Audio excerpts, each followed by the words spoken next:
예수께서 본래 마르다와 그 동생과 나사로를 사랑하시더니 나사로가 병들었다 함을 들으시고 그 계시던 곳에 이틀을 더 유하시고 그 후에 제자들에게 이르시되 유대로 다시 가자 하시니 제자들이 말하되 랍비여 방금도 유대인들이 돌로 치려 하였는데 또 그리로 가시려 하나이까. 예수께서 대답하시되 낮이 12시간이 아니냐.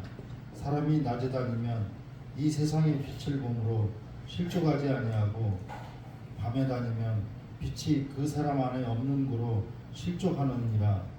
이 말씀을 하신 후에 또 이르시되 우리 친구 나사로가 잠들었도다. 그러나 내가 깨우러 가노라. 제자들이 이르되 주여 잠들었으면 낫겠나이다 하더라. 예수는 그의 죽음을 가리켜 말씀하신 것이나 그들은 잠들어 쉬는 것을 가리켜 말씀하시는 줄 생각하는지라. 이에 예수께서 밝히 이르시되 나사로가 죽었느니라. 내가 거기 있지 아니한 것을 너희를 위하여 기뻐하노니 이는 너희로 믿게 하려 함이라. 그러나 그에게로 가자 하시니 디두모라고도 하는 도마가 다른 제자들에게 말하되 우리도 주와 함께 죽으러 가자 하니라. 아멘. 이것은 주님의 말씀입니다. 우리 학생들을 보면은 잘 알겠지만 수학에는 공식이 있습니다. 자연에도 자연 법칙이 있습니다. 우리는 이 원리를 다 알 수는 없지만 어떤 것이든 공식대로 하면은 해결된다는 것을 알고 있습니다. 그래서 수학 공식이나 자연 법칙을 암기해서 그대로 적용해 문제를 풀면 정답을 찾을 수가 있죠. 그러나 신앙생활을 하다 보면은 공식에 맞지 않는 경우가 많습니다. 맞지 않는 것이 아니라 맞지 않는 것처럼 느껴지는 것입니다. 그때 우리는 시험에 들기도 하고 어쩔 줄 몰라 절망에 빠지고 낙심하기도 합니다. 심지어 하나님을 원망하기도 하죠. 예레미야 33장 3절에 보면 여러분이 잘 아는 것처럼 너는 내게 부르짖으라. 내가 내게 응답하겠고 내가 알지 못하는 크고 비밀한 일은 보이리라 라고 말씀하십니다. 우리는 하나님의 말씀에 따라 금식하며 부르짖지만 응답이 없고 상황만 더욱 나빠질 때 우리는 혼돈을 빠지게 되죠. 마태복음 7장 7절에서 보면 또 이렇게 말씀하십니다. 구하라 그리하면 너희에게 주실 것이요 찾으라 그리하면 찾을 것이요 문을 두드리라 그러면 너희에게 열릴 것이니라. 그러나 구하고 찾고 두드려도 문은 열리지 않고 오해만 쌓이고 이름 꼬이고 상황은 점점 나빠지기만 합니다. 그 말씀은 정말 맞는 것일까? 하나님은 정말 살아계시는 것일까? 하나님이 지금 나의 기도를 들으시는 것일까? 라는 의문을 갖게 된다는 것이죠. 이런 것들로 심각하게 고민하고 있었던 사람이 바로 구약의 요셉입니다. 그는 하나님 앞에서 항상 최선을 다했고 어떤 경우에도 하나님을 신뢰했습니다. 그러나 그의 최선은 언제나 최악의 결과를 만들어냈습니다. 요셉은 아버지를 사랑하고 형제들을 사랑했습니다. 하지만 아버지의 말을 순종해 형들을 위하여 도시락을 싸들고 찾아갔다가 형들의 미움을 받아서 깊은 구덩이에 던져지고 애굽이라는 이방 나라로 팔려갑니다. 그런데 요셉은 절망하지 않고 또 하나님께 기도했습니다. 애굽의 시위대장 보디발의 집에 들어가 가정총무로 최선을 다해 일했습니다. 그러나 여주인이 젊은 요셉을 유혹하는 바람에 그는 어려움에 빠지고 말았습니다. 요셉은 정직했기 때문에 유혹을 물리쳤지만 누명을 쓰고 감옥에 들어가게 됩니다. 기약도 없이 오랫동안 고통과 억울함을 당했던 요셉은 왜 내가 이곳에 와 있는가 라고 생각했을 것입니다. 그가 이런 생각을 한 번쯤 했을 수도 있겠지만 하나님께서 살아계시고 정직과 진실이 통함을 믿었을 것입니다. 요셉과 같은 사람이 더 있다고 다시 한번 이야기한다면 바로 다니엘일 것입니다. 다니엘은 바벨론의 느부갓네살 왕 시대의 권력의 핵심이었습니다. 그는 하나님을 섬기는 일로 모든 권력과 모든 특권과 왕의 신뢰를 잃어버린 채 사자굴에 던져지기도 하고 풀것불에 던져지기도 합니다. 불기운이 얼마나 거셌던지 다니엘을 던져 넣으려던 사람들이 모두 불에 타 죽었습니다. 이렇듯 믿음의 공식이 항상 상식에 맞는 것이 아닐 때 하나님이 보이지 않게 되고 믿음이 걷잡을 수 없이 무너지게 된다는 것이죠. 당신이 하나님을 믿는다면서 열심히 기도하는데 왜 모든 일이 공식처럼 일어나지 않는가? 라고 비아냥거리는 속에서 고독과 외로움 속마저 슬퍼하고 있을 수가 있었습니다. 요셉은 하나님 볼 수 없었지만 원망하지 않고 끝까지 신뢰했습니다. 다니엘은 죽음 앞에서도 하나님께서 도와주시지 않더라도 여호와를 믿겠다고 고백합니다. 그 결과 요셉은 30세에 애굽 총리 대신이 되어 나라를 치료하게 됐고, 다니엘은 바벨론 왕국의 외국인으로서 서열 3번째까지 오르는 복을 받게 되었습니다. 결국 믿음의 공식은 무너지는 것이 아니라 다만 무너지는 것처럼 보일 뿐이라는 것이죠. 하나님은 반드시 우리 기도에 응답해 주십니다. 하나님을 의심하지 않고 끝까지 신뢰할 수 있는 믿음, 그 믿음이 세상을 변화시킬 수 있다는 것입니다. 오늘 본문 말씀에서 그런 믿음을 볼 수 있다는 것이죠. 우리 예수님께서는 마르다와 여동생 마리아와 그의 오라비 나사로를 개인적으로 굉장히 사랑했다는 사실을 알 수 있습니다. 5절에 보면은 예수께서 본래 마르다와 그 동생과 나사로를 사랑하시더니 라고 기록하고 있습니다. 우리 예수께서 나사로의 가정과 친근한 관계임을 알 수 있다는 것이죠. 우리 예수님께서 모든 가정들을 사랑하시지만 특별히 나사로의 가정과 개인적으로 친분 관계가 있었습니다. 여러분, 사랑이란 무엇입니까? 우리 예수님께서 나사로를 사랑하셨다면 그가 병들어 죽게 되었을 때 우리 예수님께서 가서 고쳐주어야 했지 않겠습니까?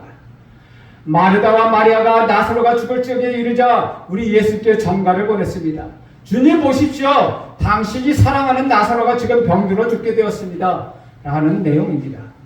그러나 이 전갈에 대한 예수님의 반응은 무엇입니까? 6절에 잘 나타나 있습니다. 우리 6절 말씀 함께 읽겠습니다. 시작. 나사로가 병들었다 함을 들으시고 그 계시던 곳에 이틀을 더 유하시고.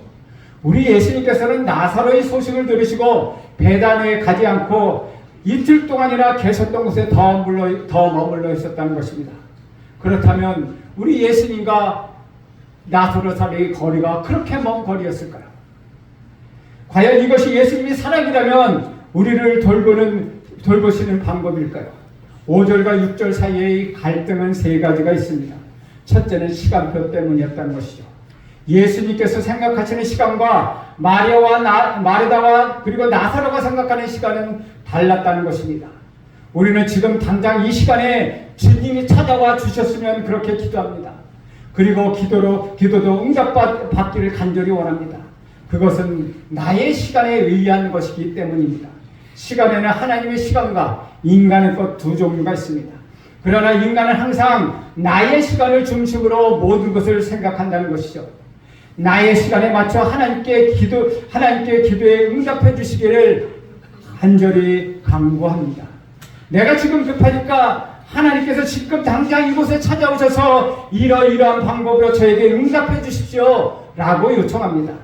다행히 나의 시간과 하나님의 시간이 일치하면 별 문제가 없습니다.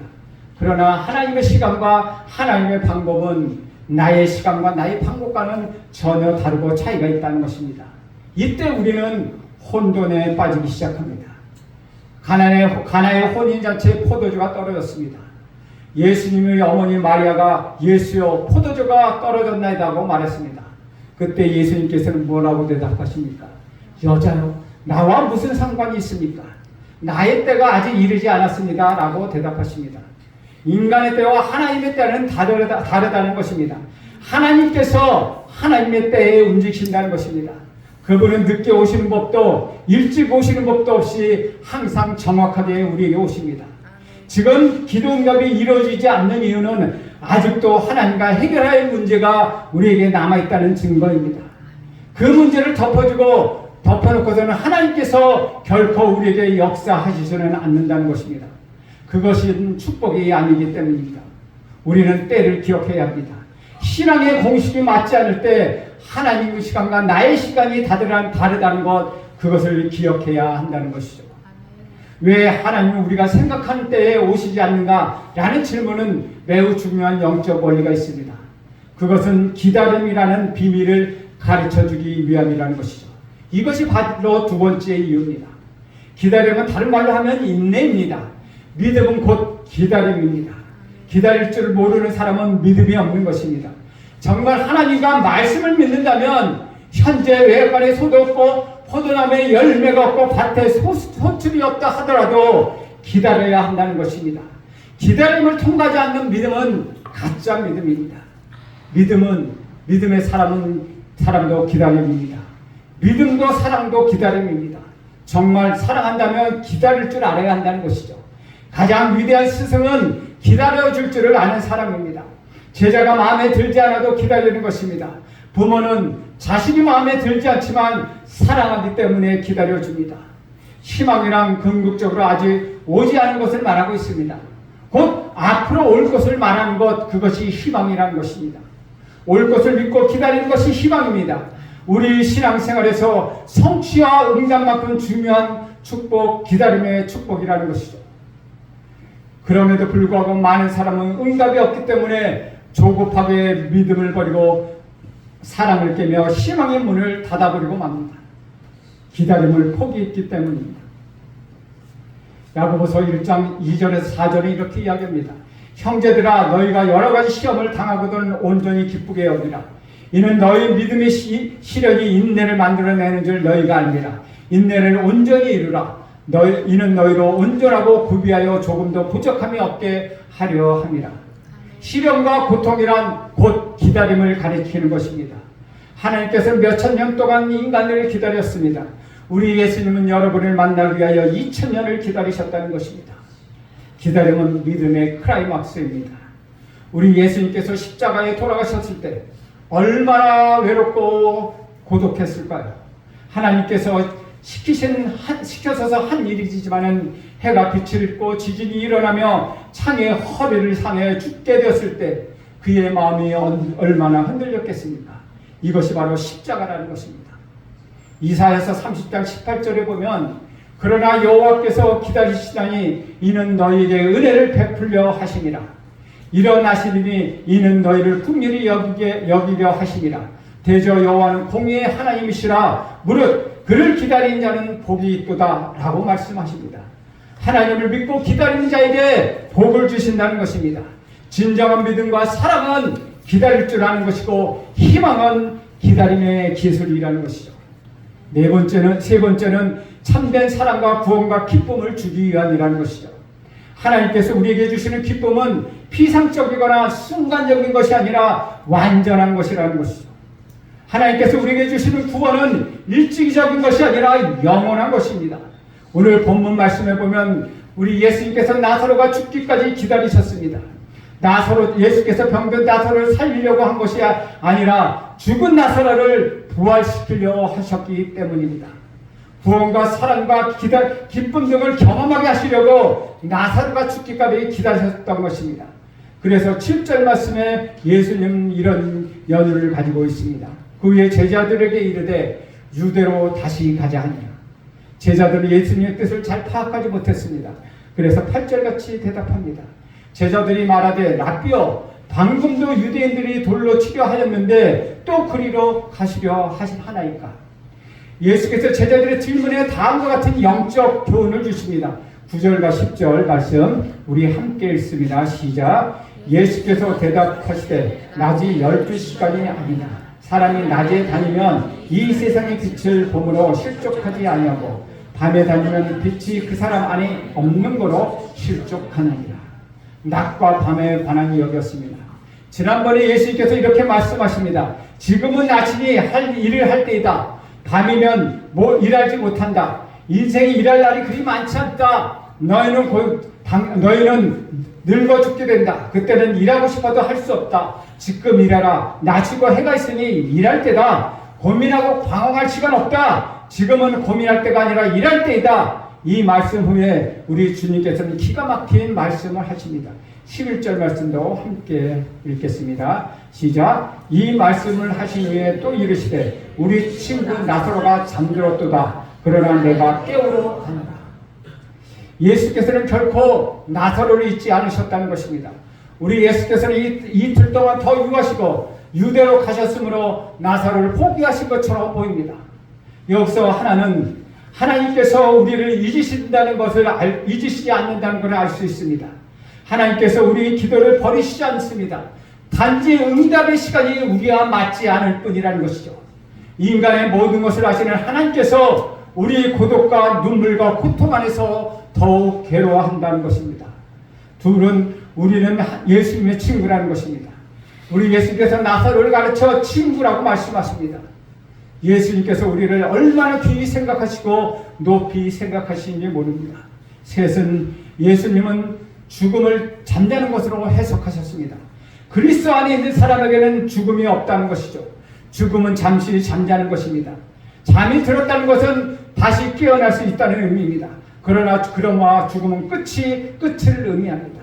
죽음에는 희망과 미래가 없고 생명과 부활도 없습니다. 죽음은 심판입니다. 그러나 똑같이 눈을 감았어도 자는 자와 죽음은 다르다는 것입니다. 인간이 잠자는 것은 휴식을 취하는 것입니다. 낮에 일한 후에 밤에 잠을 자며 긴장을 풉니다. 잠은 우리의 친구입니다. 또 잠은 회복입니다. 잠을 잘 자고 나면 아픔이 사라집니다. 피곤이 풀립니다. 잠에서 잠은 깨어남이 있다는 것이죠. 잠을 충분히 자고 나면 기분이 상쾌해지고 정신이 맑아집니다. 잠을 잘 자는 사람은 일하고 싶은 욕망이 넘쳐납니다. 우리 예수님께서 나사로가 병들어 죽은 것을 잠에 비유하셨습니다. 12절 말씀 보면 이렇게 이야기합니다. 제자들이 이르되 주여 잠들었으면 낫겠나이다 하더라. 제자들이 예수님의 말씀을 잘 알아듣지 못했습니다. 전혀 딴소리를 하고 있었습니다. 그들은 예수님의 말을 잘 알아듣지 못했다는 것이죠. 그래서 우리 예수님은 13절 같이 말씀하십니다. 13절 함께 있습니다. 시작. 예수는 그의 죽음을 가리켜 말씀하신 것이나 그들은 잠들어 쉬는 것을 가리켜 말씀하신 줄을 생각하는지라. 그러나 예수께서 나사로의 죽음을 자는 것으로 바꿔주셨습니다. 14절 말씀입니다. 같이 있습니다. 시작. 이에 예수께서 밝히 이르시되 나사로가 죽었느니라. 우리 예수님께서는 나사로가 죽었다고 말씀하십니다. 그동안 예수님께서는 병든 사람들을 많이 고쳐주셨지만 나사로의 경우에는 죽음에서 살려주셨습니다. 복의 깊이가 다르다는 것이죠. 이러한 의미에서 우리는 여러 가지 의문들이 듭니다. 첫째, 왜 요한복음의 저자는 11장 1절에서 어떤 병든 자가 있었다고 말하고 있는가? 나사로가 있다고 얘기하지 않고 어떤 병든 자가 있다고 말을 합니다. 그리고 2절에 보면 그리고 왜 병든 자가 존재한 곳, 병이 생겨서 죽게 된 곳이 베다니인가 하는 것입니다. 그리고 어떤 병자가 베다니에 있을 때 왜 예수님 역시 하필이면 요단강 건너편 베다니에 계셨던 것일까요? 우리 1절 말씀을 보면 지난주에 읽었던 1절 말씀을 보면 이렇게 이야기합니다. 어떤 병자가 있으니 이는 마리아와 그 자매 마르다의 마을 베다니에 사는 나사로라 라고 기록하고 있습니다. 왜 앞에 어떤 병자들의 나사로가 있는데 그는 마리아와 마르다의 오빠이며 베다니에 살았다라고 이야기해도 되는데 앞에 어떤 병자가 있었는데 라고 기록하고 있다는 것이죠. 여기서 특별히 베다니를 강조하는 것은 베다니란 말은 비록 장소적으로 다르지만 같은 동네에 있는 베다니에 한 사람이 아파서 죽어가 있었고 또 한 사람은 같은 베다니에서 만유의 구세주로 계셨다는 것입니다. 베다니라는 동네에 한 사람은 아픔을 이기지 못하고 죽어갔지만 동시에 그곳엔 아픔과 죽음을 살릴 수 있는 권능을 가진 우리 구주 예수 그리스도가 계셨다는 것입니다. 그런데 오늘날 우리가 가진 성경책에 보면은 각 단락마다 소제목이 붙어 있습니다. 원래 성경은 붙어 있지 않은데 각 단락마다 소제목을 붙여 있는데 제가 가진 성경에 보면 나사로의 부활로 나와 있습니다. 사람들이 나사로의 부활이라고 소적을 붙여놓은 후에 오늘 본문의 말씀을 읽어보면 나사로의 믿음에 관한 이야기 또한 전혀 나오지 않고 있다는 것이죠. 달리 말하면은 나사로가 다시 살아나게 된 이유가 나사로가 믿음이 좋기 때문이 아니라는 것이죠. 그는 믿음이 아주 특별하고 하나님에 대한 마음이 특심하였기 때문에 세상 사람으로서 사람에게 모범을 보였기 때문에 우리 예수님께서 그를 다시 살려주신 것이 아니라는 것입니다. 왜 그렇습니까? 그 이유는 나사로를 우리 주님께서 다시 살려주신 그 이유는 본문에 분명히 구체적으로 나와 있습니다.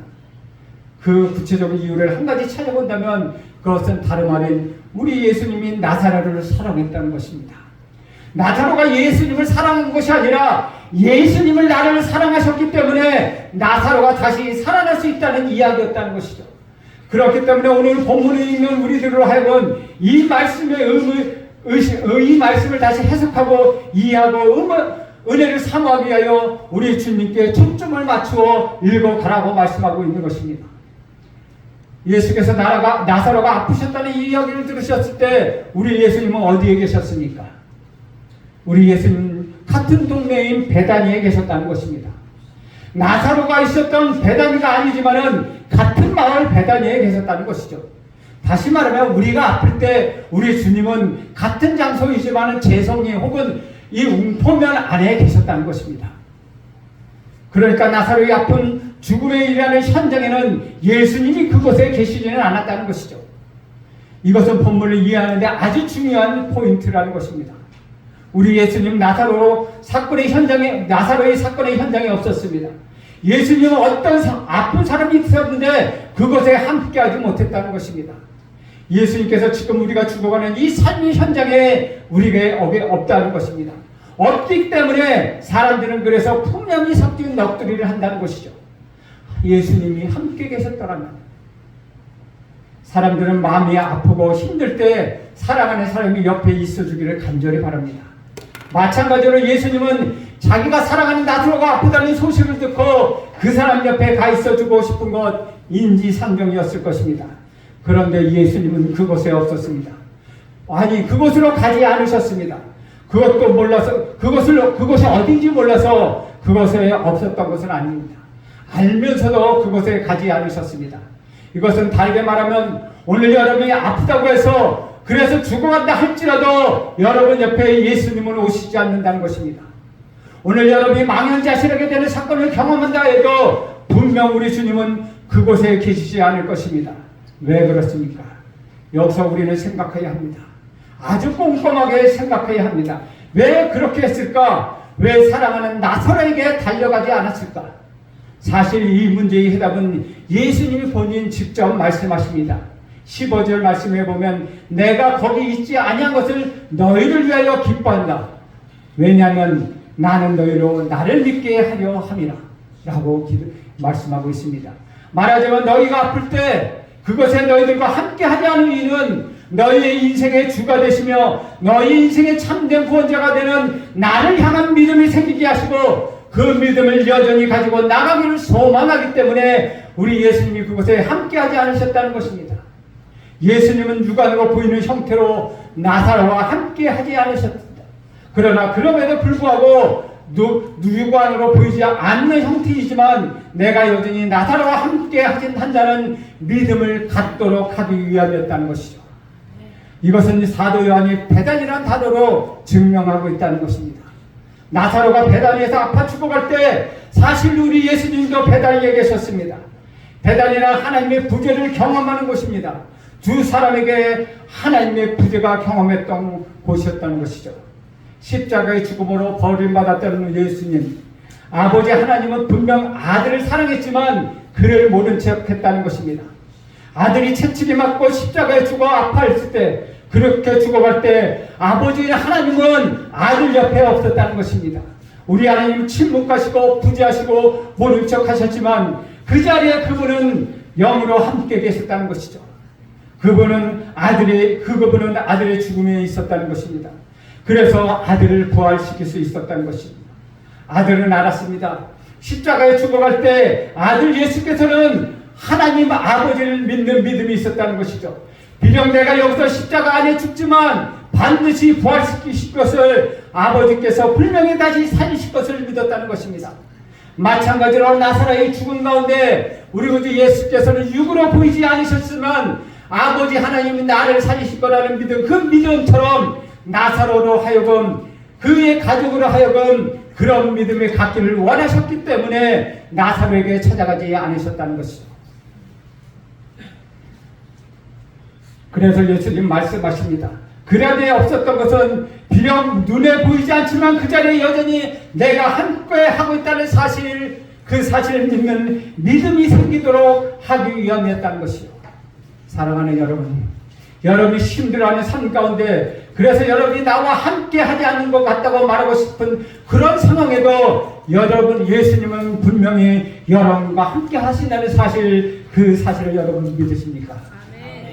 다시 본문 말씀으로 들어가 15절 말씀을 다시 한번 읽겠습니다. 함께 읽겠습니다. 시작. 내가 거기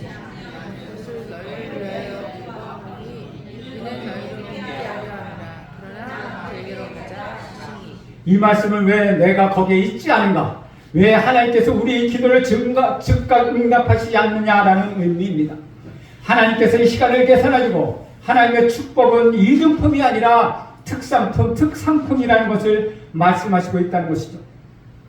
15절 마지막 부분에 보면 그러나 그에게로 가자라고 말씀하십니다. 이제 나사로에게로 갈 시간이 되었다는 것입니다. 예수님의 몸은 죽은 나사로를 향하여 움직이고 있다는 것이죠. 이쯤에서 정리해야 할 교훈이 있다는 것입니다. 첫째는 하나님은 시간을 세고 계시다는 것입니다. 하나님은 시간을 멈추시는 것이 아니라 계속 흐르며 계산하고 있다는 것입니다. 시간에는 헬라어 말로는 카이로스의 시간과 크로노스의 시간이 있습니다.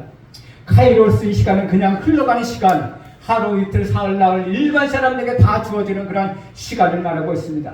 크로노스의 시간은 나에게 특별한 의미가 있는 시간, 즉 내가 세례를 받았다는 그 시간, 또는 내가 성령을 받았다는 그 시간, 지금 우리 예수님은 크로노스의 시간을 만들기 위하여 나사로에게 간다는 것입니다. 그 크로노스의 시간은 여러분들에게 다 있을 것입니다. 내가 성령을 받았던 시간, 내가 예수를 만났던 시간, 내가 하나님을 처음 믿었던 시간, 이 모든 시간은 나와 하나님 직통하는 크로노스의 시간입니다. 하나님의 시간이라는 것이죠. 모든 사람에게 카이로스의 시간은 있지만 크로노스의 시간은 모든 사람에게는 다르다는 것입니다. 지금 우리 예수님이 크로노스의 시간을 만들기 위하여 나사를 향하여 몸을 움직이고 있다는 것이죠. 두 번째는 사람이 끝났다고 할 때 하나님께서는 끝내신 것이 아닌 것입니다. 사람은 죽으면 모든 것이 끝났다고 생각하며 오판을 합니다. 그때 하나님께서는 역사하기 시작한다는 것입니다. 내가 죽었을 때, 내가 옛사람이 죽었을 때 나에게 하나님이 역사하시기 시작하는 것입니다. 그러므로 인하여 새 사람이 나에게서 새롭게 탄생하는 것입니다. 세 번째, 하나님은 생명과 부활로 찾아오셨다는 것입니다.